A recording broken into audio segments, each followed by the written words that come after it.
ভাঙড়ের বিধায়ক 293টা বিধায়কের নোংরামি অন্যায়কে ফাঁস করে দিচ্ছে। একজন বিধায়ক হয়েও মানুষের কথা কিভাবে বিধানসভার মধ্যে বিধানসভার বাইরে বলা যায় সেটা দেখিয়ে দিচ্ছে।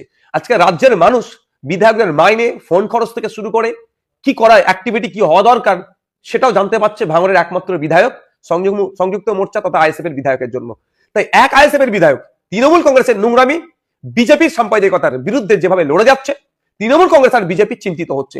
ফলে ভাঙড়ের বিধায়ককে হারাতে হবে। তবে একটু আমি বলে রাখি, 2021 সালে আপনারা অনেক চেয়েছিলেন, পারেননি। 2026 সাল আসছে, সংযুক্ত মোর্চা 2026-এ যাতে তৈরি হয় তার জন্য আমরা চেষ্টা করছি। তারপরেও বলছি, আমরা এই বিগত 4.5 বছরে যা পারফরমেন্স করছি, রাজ্যের বিভিন্ন প্রান্ত থেকে ভাঙড় উপহার দেবে বিধানসভাকে। অর্থাৎ ডবল ডিজিটের বিধায়ক বিধানসভায় যাবে আইএসএফ এর পক্ষ থেকে। পারলে গণতান্ত্রিক প্রক্রিয়াতে লড়াই আসুন, আমরা আপনাদের চ্যালেঞ্জকে গ্রহণ করছি।